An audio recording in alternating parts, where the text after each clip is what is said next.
Hi, welcome to my YouTube channel. My name is Karen LaPuma, and today I want to talk to you about eclipse season. I'm an astrologer, and I'm also the author of a series of books called A Toolkit for Awakening. So it's eclipse season, and Albert Einstein said, we cannot solve our problems with the same thinking that we use to create them.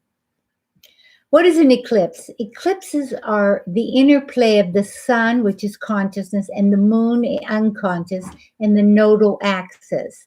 The light of the sun is obscured by the earth. The earth goes between them and blocks consciousness. There's a certain ominous feeling around eclipses. They can bring fated events, and they have powerful effects that can last 6 months.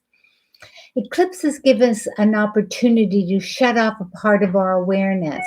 When the light returns, we can reboot our perceptions and move toward a greater vision and destiny. In 2020, we had 6 eclipses, and this year we have 4. Right now, this season, they're in mutable signs. And mutable signs call for adaptability, changeability.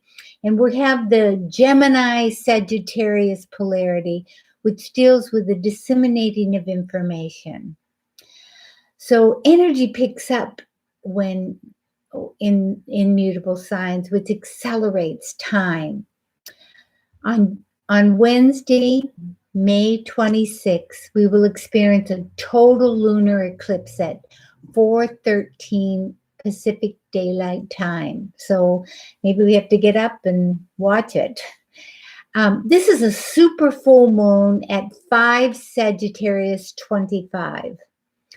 And it's exaggerated because it's squared by Jupiter. And that's the moon's ruler, which just moved into Pisces. So this is an intense time of accumulation as Jupiter magnifies, intensifies. So whatever we're dealing with will become bigger. This is a T-square, and on the shadow side of this, we have to watch exaggeration, know-it-all, and narcissistic tendencies.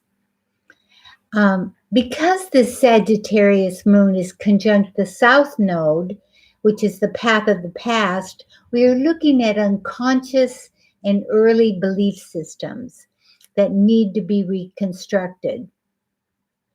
The Gemini sun is with the North Node, which is the path of integration, and this brings awareness of something concluding and wanting to begin. The lunar eclipse stirs and increases emotions, and this one is asking us to constantly monitor our thoughts. It is an unraveling and releasing time. So look at the area where this is happening in your chart. Where is that 5 Sagittarius? Because if you don't know, you can go online at astro.com and look up your birth certificate, or maybe you want to consult me or another astrologer for reading. So in wherever 5 Sagittarius falls in your chart, this is the area that is relating to these obsolete belief systems. So we want to ask ourselves, what part of our false self is falling away? What old and obsolete beliefs, judgments, intolerances, prejudices are coming up for you to look at and let go of? What are the stories you're telling your friends? Because they usually let us know these inner thoughts. And the last time this happened was in around this time, May, end of May, 2002. So there's the same thing that was happening. These are families in somewhat, and the pattern is returning. Saturn just went retrograde on Sunday, and Pluto's already retrograde, and Mercury will be which is mental capacities, goes retrograde on May 29th until June 22nd. Mercury is joining Saturn and Pluto again, and retrogrades always tell us to go back, to review, to look over again. And then on Thursday, June 10th, we have the solar eclipse in Gemini at 19 Gemini 47 at 3:53 a.m. Pacific Daylight Time. This is a super full moon, and always moons are a time of setting intentions. But this one is particularly strong, not only an eclipse, which is a full moon on steroids, but it has several key players. First of all, it's conjunct with Mercury, the retrograde Mercury, and Venus. And Venus is creativity and relationships, and it squares Neptune, which I call the mystical escapist, and who's in Pisces. We can either be confused or inspired because Neptune dissolves and takes away. It's endless, boundless, formless energy. So there is going to be inconsistencies and uncertainties with all things Mercury, transactional and interactive. June could be a challenging month for travel and communications. Be flexible, expect delays, and go over those plans and travel itineraries. Neptune wants to go higher in consciousness, and we are called to listen to our intuition and imagination and not overthink things. Information is available non-verbally now, and it's important that we don't overthink things. In essence, try to get out of your head and watch the subconscious patterns that are coming up to be looked at and released. A higher and newer story is trying to be born and carry us forward. Here's some other questions. So where's the 20 Gemini in your chart? It could be the opposite of the other house or a little bit to the next. What are you calling for right now that's asking for you to be different? What wants to be initiated? How can you move beyond your mind and hear your intuition and dreams? How are you resisting the new? Are you focusing on what you don't want rather than what you want? What do you need for your soul's development right now? And what does it mean to be spiritual? These are really contemplative. The word is ponder and contemplate rather than think. So let's look at the times right now. We're in an revolutionary change, and not just in the United States, but especially here. Pluto, the planet of death, rebirth, is grinding through the last degrees of Capricorn, which signifies the catharsis of government, big business structures, and authority. And the U.S. is having its Pluto return next year, when it'll be exact, but we're in it now. And this is in the house of finance and values.